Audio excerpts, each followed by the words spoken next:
नमस्कार, आर्या न्यूज देख रहे हैं आप। मैं हूं आपके साथ प्रियंका तिवारी। खबरों को विस्तार से जानेंगे। महादेव और पार्वती के परिणय सूत्र में बंधने के उपलक्ष्य में मनाए जाने वाले महाशिवरात्रि पर्व की तैयारी शिवालयों में पूरी हो चुकी है। शहर से लेकर ग्रामीण क्षेत्रों के मंदिरों में विशेष सजावट की गई है। शुक्रवार को तैयारी को अंतिम रूप दिया गया। महाशिवरात्रि पर शनिवार को बाबा बालेश्वर नाथ की बारात निकलेगी। हजारों भक्त इसमें भाग लेंगे। उनका उत्साह देखने लायक बन रहा है। इसकी तैयारी पूरी हो चुकी है। आज देश भर में महाशिवरात्रि की धूम देखी जा रही है। 4 तस्वीरों के माध्यम से आपको दिखा रहे हैं कि किस तरीके से महाशिवरात्रि की धूम देखी जा रही है। पहली तस्वीर यूपी के गोरखपुर से है, जहां पर यूपी के सीएम योगी आदित्यनाथ मंदिर पहुंचे, पूजा अर्चना की और जलाभिषेक किया। दूसरी तस्वीर यूपी के काशी से है, जहां पर आरती उतारी गई भगवान भोलेनाथ की और इस दौरान मंगलमय गीत गाए गए।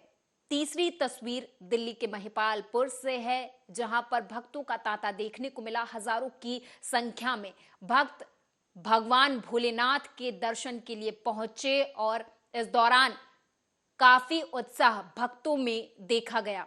चौथी तस्वीर एमपी के उज्जैन से है, जहां पर आज उज्जैन में महाशिवरात्रि के उपलक्ष्य में अयोध्या का रिकॉर्ड तोड़ने की पूरी तैयारी की जा चुकी है। अयोध्या में जो दीपोत्सव किए गए थे, आज उज्जैन में उससे ज्यादा मात्रा में दीपोत्सव किया जाएगा। दीप जलाए जाएंगे और अयोध्या का रिकॉर्ड तोड़ने के लिए उज्जैन पूरी तरह से सज्ज है। 4 तस्वीरों के माध्यम से महाशिवरात्रि का ये नजारा हम आपको दिखा रहे हैं। कोलकाता, वाराणसी से आए गेंदा, गुलाब, चमेली और चेरी के फूलों से मंदिर की भव्य सजावट की गई। रंग बिरंगी एलईडी झालरों से बाबा का दरबार भव्य स्वरूप दिख रहा है। बाबा की बारात को लेकर सभी मार्गों और भवनों पर भगवा झंडा और झालर लगाई गई है। समाज सेवी संस्थानों के द्वारा जगह जगह महादेव की झांकी और जलपान के स्टॉल भी लगाए गए हैं। 4 तस्वीरों के माध्यम से आपको दिखा रहे हैं यूपी के गोरखपुर से पहली तस्वीर, जहां पर सीएम योगी आदित्यनाथ मंदिर पहुंचे और भव्य आरती की, पूजा अर्चना की, जलाभिषेक किया और भगवान भोलेनाथ को नमन किया। दूसरी तस्वीर यूपी के काशी से है, जहां पर भगवान भोलेनाथ की भव्य आरती उतारी गई। हालांकि इस दौरान मंदिरों में भारी संख्या में भक्तों का सैलाब उमड़ा हुआ देखा गया। दिल्ली के महिपालपुर से तीसरी तस्वीर, जहां पर भगवान भोलेनाथ की भक्ति में सभी भक्त नजर आए। चौथी तस्वीर एमपी के उज्जैन से है, जहां पर आज अयोध्या का रिकॉर्ड तोड़ने के लिए उज्जैन पूरी तरीके से सज्ज है।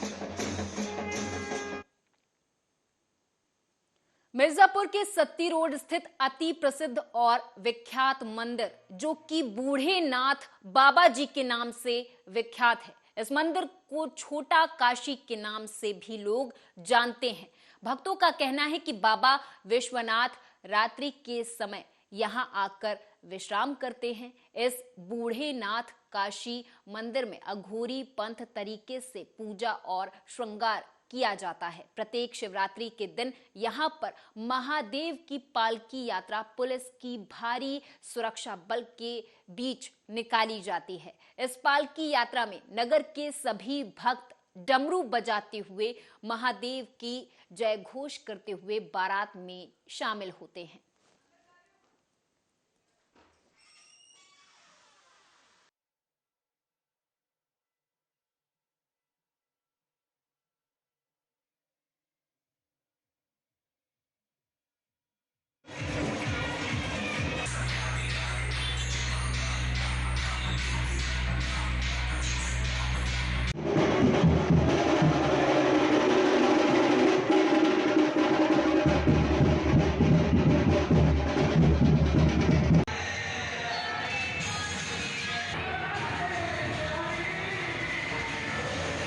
मिर्जापुर की ये तस्वीरें जहां पर आज महाशिवरात्रि की धूम देखने को मिली है।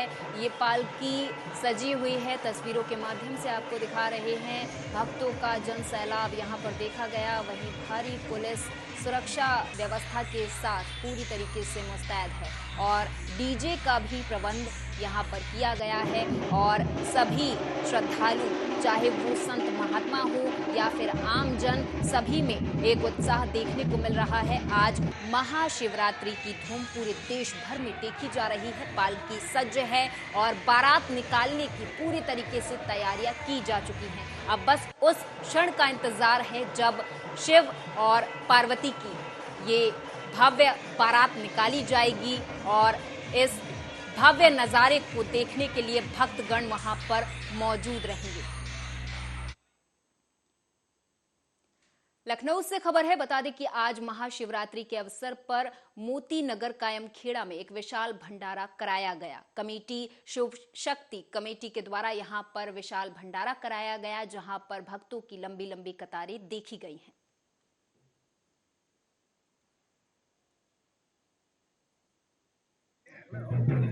मेरा नाम मनोज राय है और आज हम लोग कायम खेड़ा में जो शिव शक्ति कमेटी के द्वारा जो शंकर जी की जो महाशिवरात्रि पर शंकर जी की जो बारात निकाली गई है और इसके बाद 18वीं बारात है ये, और इसके बाद एक विशाल भंडारे का आयोजन किया जाएगा जो कि एक विशाल भंडारा है। और ये सबके ये शिव शक्ति कमेटी ने जो अपने मतलब जो श्रद्धा है, जिस तरीके से बढ़ चढ़ के ये 18वीं बार ये लोग कर रहे हैं और यही हमारे सनातन धर्म की खूबसूरती दिखाता है कि हमारा सनातन धर्म एक है। और इसी राजधानी भोपाल के बैरसिया से 2 किलोमीटर स्थित देवल खेड़ा में 500 साल पुराने शिव मंदिर मनकामेश्वर सुबह से ही श्रद्धालुओं की भीड़ से भरा रहा। इस मंदिर की मान्यता है कि जो भी यहाँ भगवान शंकर के दर्शन करने आता है उसकी सभी मनोकामनाएं पूरी होती हैं। वहीं बैरसिया विधानसभा में जब भी पानी की वर्षा नहीं होती है, पानी के लिए त्राही त्राही मच जाती है, उस समय ग्रामीण और नगर की आम जनता मनकामेश्वर मंदिर में भगवान शिव की पिंडी को जलमग्न कर देते हैं और उनसे प्रार्थना करते हैं कि प्रभु जल्द से जल्द वर्षा कराए। ऐसा करने के बाद भगवान भोलेनाथ मनकामेश्वर यहाँ वर्षा का आगमन करा देते हैं। ऐसा यहाँ के लोगों की मान्यता है। बैरसिया क्षेत्र का एक ऐसा लोता मंदिर है। जब बैरसिया क्षेत्र में बारिश नहीं होती थी और जल का अभाव होता था, सूखा ग्रसित हो जाता था, तब हमारे बैरसिया नगर के पूर्वज लोग आते थे और इस महादेव को समर्पित शिव मंदिर में, मनकामेश्वर महादेव मंदिर के नाम से जो जाना जाता है, शिव मंदिर को जलमग्न किया करते थे, जिससे हमारे बैरसिया क्षेत्र में भारी बारिश होती थी, वर्षा होती थी, हमारे बैरसिया में खुशहाली आती थी, खेतों में हरियाली आती थी और चेहरों पर खुशहाली आती थी। इस प्रकार से बाबा महादेव अपनी दया का भंडार सभी लोगों पर बरसाते थे, दया की बरसात सभी लोगों पर कृपा की बरसात करते थे। आज बाबा मनकामेश्वर महादेव के दरबार में हर वर्ष की भांति इस वर्ष भी महाशिवरात्रि का महापर्व मनाया जा रहा है, जिसमें ये मंदिर बैरसिया क्षेत्र का एक ऐसा लोता मंदिर है। तो वहीं एमपी के सतपुड़ा की रानी पचमढ़ी में स्थित चौरागढ़ के मंदिर में महाशिवरात्रि के मौके पर महादेव मेले का आयोजन किया गया। मेले में हजारों की संख्या में श्रद्धालु पहुंचे। हर साल की तरह इस बार भी महाशिवरात्रि पर भारी संख्या में श्रद्धालु दर्शन करने के लिए पहुंच रहे हैं। महाशिवरात्रि पर्व पर सुबह से ही चौरागढ़ के मंदिर में श्रद्धालुओं की भीड़ जुटी हुई देखी गई।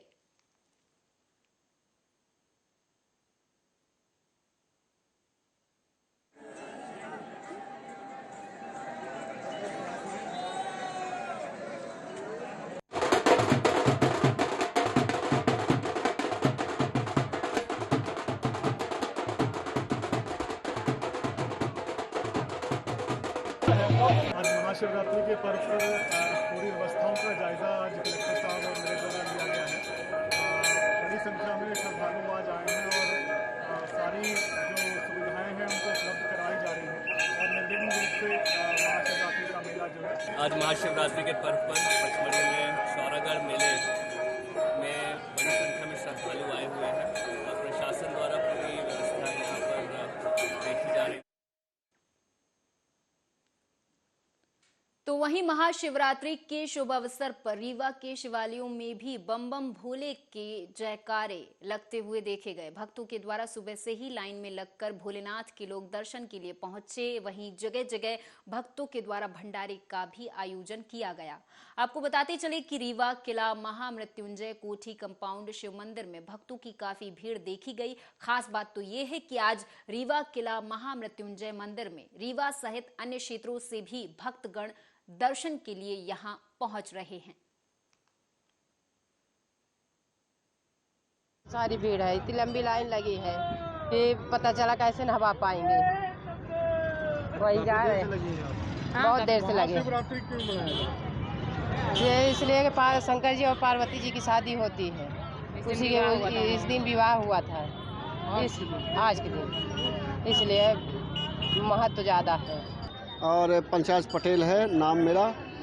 आज ये भोलेनाथ का आज पावन पवित्र दिन है, महाशिवरात्रि का दिन है, तो इनकी कृपा से आज दर्शन मिल रहा और बहुत अच्छी प्रशासन की व्यवस्था भी है कि जो अभी तो भीड़ नहीं है, बढ़िया से लाइन से और दर्शन मिल रहा है। और जल चढ़ाने आए हैं, गंगा जी का जल लेके आए हैं। हाँ, काफ़ी टाइम नहीं हुआ, 5 मिनट 10 मिनट हुआ अभी तो।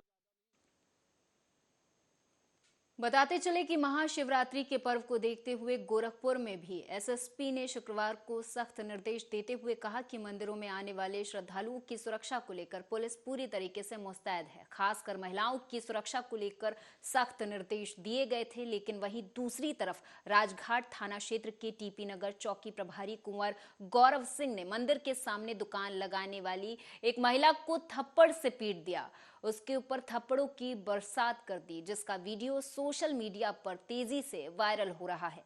ऐसा नहीं है कि ये दरोगा जी की पहली घटना है, इसके पहले भी जब वो असुरन चौकी प्रभारी थे इस तरह के कृत्य कर चुके हैं।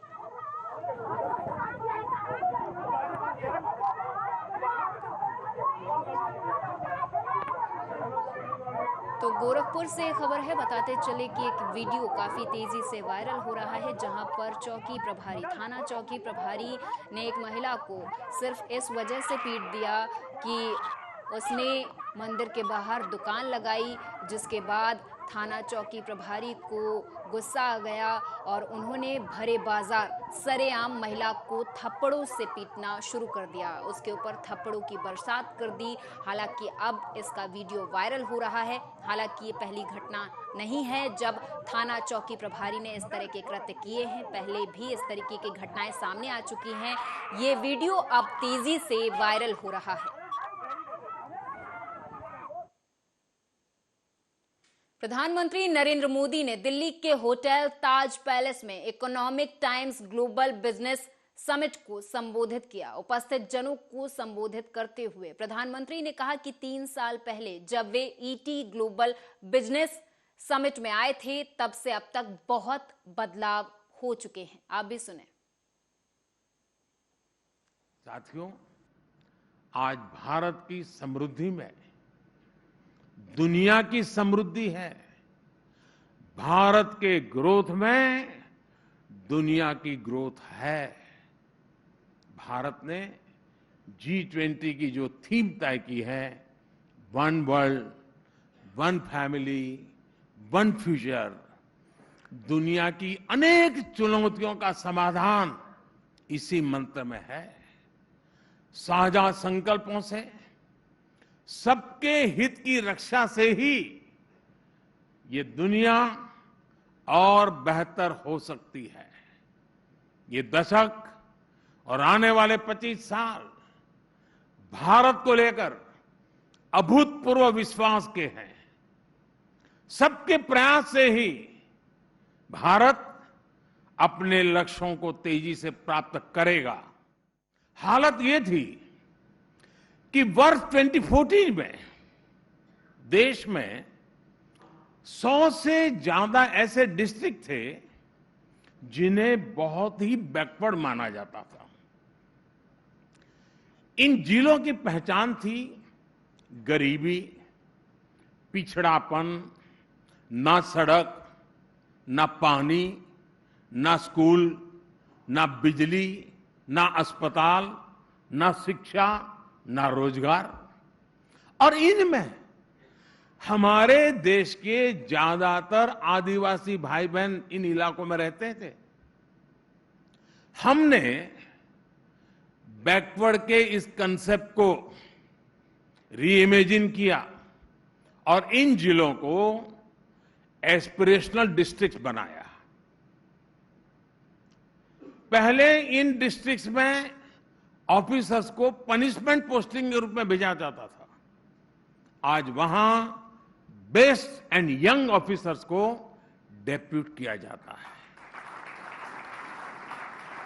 आज central government, PSUs, state governments, district administration सभी मिलकर इन डिस्ट्रिक्ट के टर्न अराउंड के लिए पूरी मेहनत से काम कर रहे हैं। साथियों, कभी नेहरू जी ने कहा था कि जिस दिन हर भारतीय के पास टॉयलेट की सुविधा होगी, उस दिन हम जान जाएंगे कि देश विकास की एक नई ऊंचाई पर है।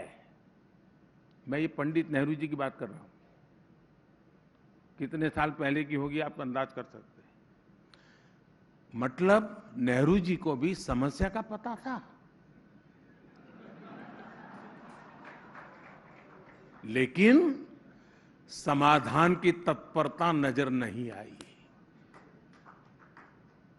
और इस वजह से देश का बहुत बड़ा हिस्सा लंबे समय तक मूल सुविधाओं से वंचित रहा। 2014 में जब हमें सेवा करने का अवसर मिला तो देश के ग्रामीण इलाकों में सैनिटेशन कवरेज 40% से भी कम था। जब हम आए उस समय 40% से भी कम था। हमने इतने कम समय में 10 करोड़ से ज्यादा शौचालय बनाए, स्वच्छ भारत अभियान शुरू किया।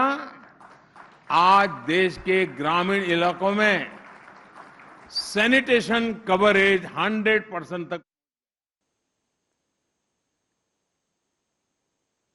सीपीआई-एम के 11वें जनरल कन्वेंशन में मुख्यमंत्री नीतीश कुमार ने कांग्रेस को खुला ऑफर दे दिया है। बीजेपी सरकार को हराने के लिए नीतीश कुमार की बेचैनी इस मंच पर साफ नजर आई। नीतीश का कहना है कि कांग्रेस समेत बाकी विपक्षी पार्टियों को ये समझना होगा कि हमें सभी धर्म जाति के लोगों को साथ लेकर चलना होगा। 2024 में अगर विपक्षी एकजुटता के साथ चुनाव लड़ेंगे तो बीजेपी की 100 से कम सीटें आएंगी। तो वहीं सीपीआई-एम के इस कन्वेंशन में बिहार के मुख्यमंत्री ने जो बयान दिया, उस पर उप मुख्यमंत्री तेजस्वी यादव ने भी बीजेपी पर जमकर निशाना साधा। तेजस्वी यादव ने कहा कि बीजेपी के साथ रहने पर आप पर कितना भी दाग लगा होगा, वॉशिंग मशीन के अंदर साफ कर दिया जाएगा। आप सब लोग देश के संविधान को बचाने के लिए लड़ रहे हैं। अधिक लोग एकजुट हो जाए, ताजा पाए हुए हैं, ताकि के माध्यम से आपके पार्टी के नेतृत्व को हम अनुरोध करेंगे कि जल्दी से जल्दी फैसला करिए और हम लोग को बुला करके बात कर लीजिए कि कहां और किनके साथ एकजुट होकर के अगला चुनाव लड़ना है। ये जिस दिन फैसला कर दीजिएगा और उसी दिन हम सब लोग एकजुट हो जाएंगे, हम मिल करके लड़ेंगे, तब जान लीजिए आप अच्छी तरह से मुक्ति हो जाएगी। और अगर आप लोग ठीक से सोच करके चलिएगा, जो हम कह रहे हैं शुरू से, हम इंतजार करेंगे।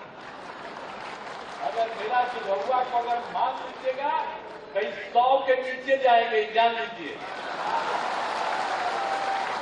और मेरा मसला नहीं मानिएगा तो क्या होगा आप जानिए, आप लोग जानिए। हमको भारतीय जनता पार्टी यही चाहते हैं कि जल्दी से जल्दी फैसला करें। हम जो जाके विभिन्न पार्टियों को भी हमने कहा कि भाई अलग अलग मत, तो उन लोग भी बात किया था, कुछ बातें नहीं हुई है। अब तो सब फिर बात करना चाह रहे हैं।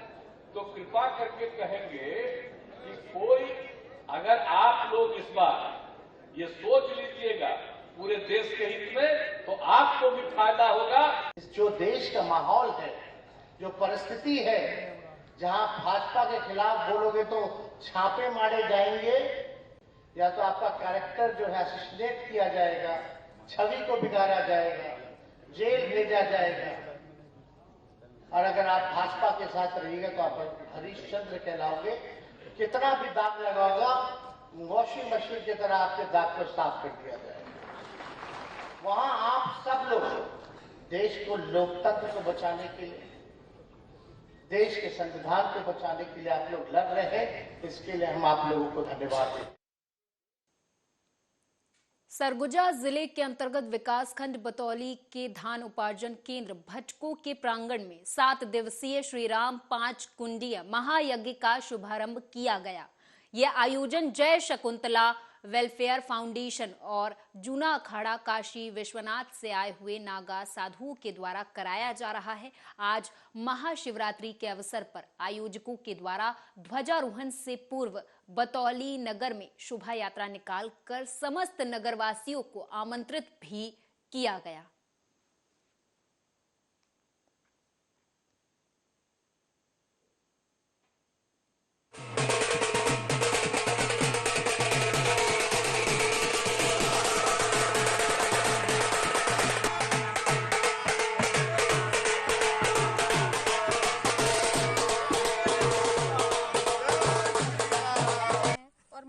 सहायता समूह सभी काम के सहायक हैं।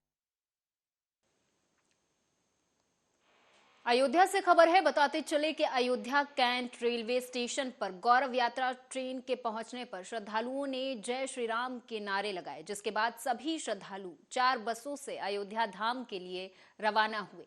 ये श्रद्धालु हनुमानगढ़ी का दर्शन पूजन करेंगे।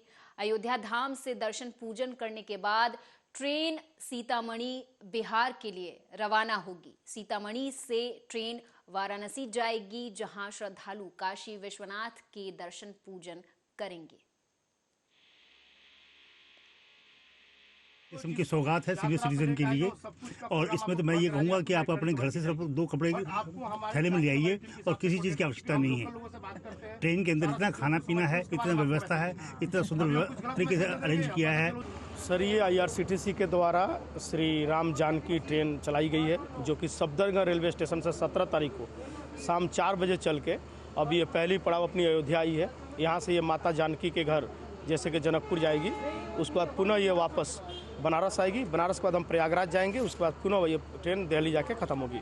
कितने यात्री हैं इसके अंदर भी 128 यात्री हैं, जो कि मैक्सिमम सीनियर सिटीजन्स हैं।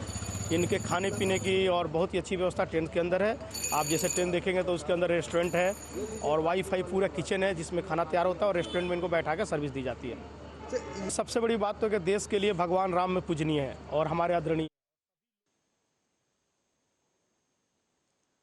छत्तीसगढ़ के बेमेतरा में धीवर समाज का 2 दिवसीय वार्षिक अधिवेशन संपन्न हुआ। 40 सालों बाद हुए इस अधिवेशन में धीवर समाज ने मुख्य अतिथि विधायक आशीष छावड़ा के सामने 7 सूत्रीय मांगे रखी। वहीं इस दौरान विधायक ने धीवर समाज की मांगों को पूरा करने के आश्वासन दिए हैं। धीवर समाज का अधिवेशन यहाँ बेमेतरा में रखा गया था, जिसमें प्रदेश के समाज के बड़े पदाधिकारी आए थे, जिसके माध्यम से समाज को आगे बढ़ाने का चिंतन मनन, समाज को संगठित करने का काम यहाँ धीवर समाज की चर्चा हो पाई। साथ ही साथ सरकार की जो योजनाएं धीवर समाज के लिए संचालित है, उसको लेके भी चर्चा हुई और कुछ मांगे समाज के माध्यम से मुझ तक उन्होंने की है। उसको मैंने आश्वस्त किया है माननीय मुख्यमंत्री जी के माध्यम से जल्द ही समाज के भवन की भूमि आवंटन कर राशि की स्वीकृति हमारे माध्यम से कराई जाएगी। अगली खबर बस्तर जिले के जगदलपुर से है, जहां कुम्हरा वंड कृषि महाविद्यालय ऑडिटोरियम में राज्य महिला आयोग की तरफ से शुक्रवार को कमिश्नरी स्तर सम्मेलन का आयोजन किया गया। कार्यस्थलों में लैंगिक उत्पीड़न, साइबर क्राइम, एंटी ट्रैफिकिंग जैसे मुद्दों में इस सम्मेलन में खुलकर चर्चा की गई। राज्य महिला आयोग की अध्यक्षा किरणमयी नाइक ने बताया कि सम्मेलन में पुलिस विभाग, महिला और बाल विकास विभाग सहित अन्य विभागों के अधिकारी, जिला पंचायत के महिला जनप्रतिनिधि 7 जिलों से यहां पहुंचे थे। महिला आयोग के कामों की जानकारी देते हुए महिलाओं के अधिकारों के संबंध में सामान्य भाषा में जानकारी दी गई है। बाल विकास नोडल है हर जिले में, तो महिला बाल विकास के माध्यम से सारे जिला अधिकारियों को पत्राचार हुआ है और सभी जिलों में हुआ है।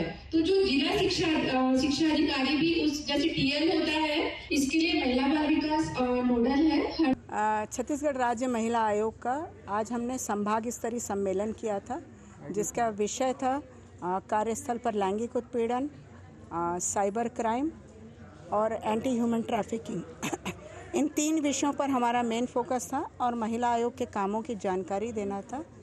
और अभी हम छत्तीसगढ़ में बस्तर संभाग में मुख्यमंत्री महतारी न्याय रथ शुरू करने जा रहे हैं।